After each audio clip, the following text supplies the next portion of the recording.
Hello বন্ধুরা, welcome to my new channel. সবাই কেমন আছো? আজকের ব্লগে তোমাদের স্বাগত। আজ আমরা চলে এসেছি নতুন একটা ব্লগ নিয়ে।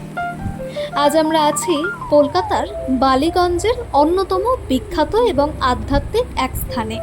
হ্যাঁ, ঠিকই ধরেছ, আমরা এখন দাঁড়িয়ে আছি ঐতিহ্যবাহী বিড়লা মন্দিরের সামনে।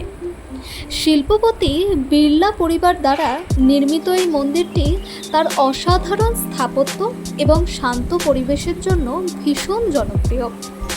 1970 সালে এই মন্দিরের নির্মাণ কাজ শুরু হয়েছিল এবং পুরো মন্দিরটি সম্পূর্ণ হতে সময় লেগেছিল প্রায় 26 বছর।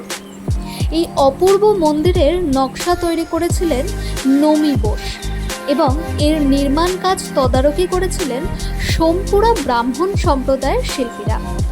অবশেষে 1996 সালের 21শে ফেব্রুয়ারি স্বামী চিদানন্দজি মহারাজের দ্বারা মন্দিরের প্রাণ প্রতিষ্ঠা সম্পন্ন হয় এবং ডক্টর করণ সিং মন্দিরটি উদ্বোধন করেন।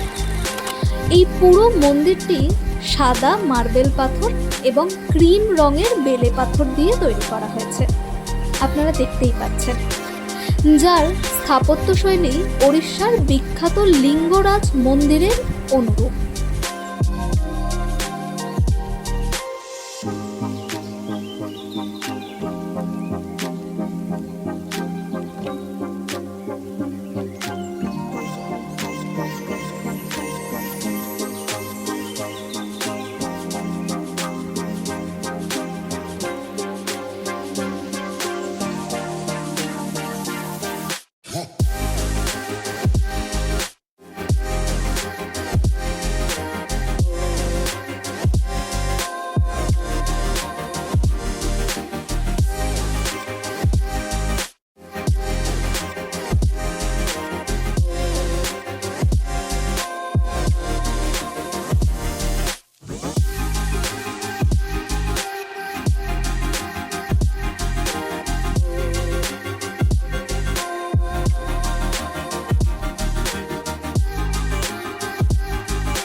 তবে এই মন্দিরে কিন্তু মোবাইল ফোন ব্যবহার করার একদম পারমিশন নেই।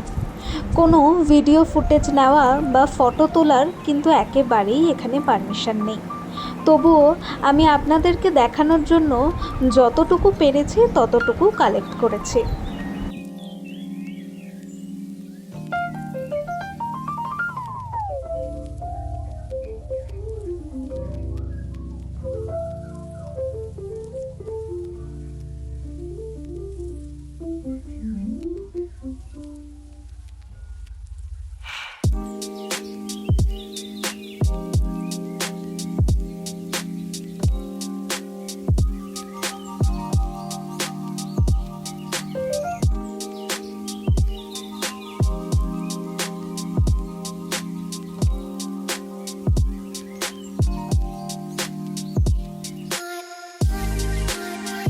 এর মূল মন্দিরে রাধা ও কৃষ্ণের অত্যন্ত সুন্দর মূর্তি রয়েছে।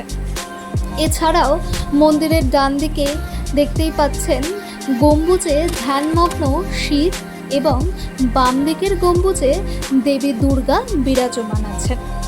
তোমরা যদি মন্দিরের দেয়াল আর স্তম্ভগুলোর দিকে ভালো করে নজর করো, দেখতে পাবে সেখানে ভগবদ গীতার বিভিন্ন শ্লোক ও চিত্র সুন্দরভাবে খোদাই করা আছে, যা এক কথায় জাস্ট অসাধারণ।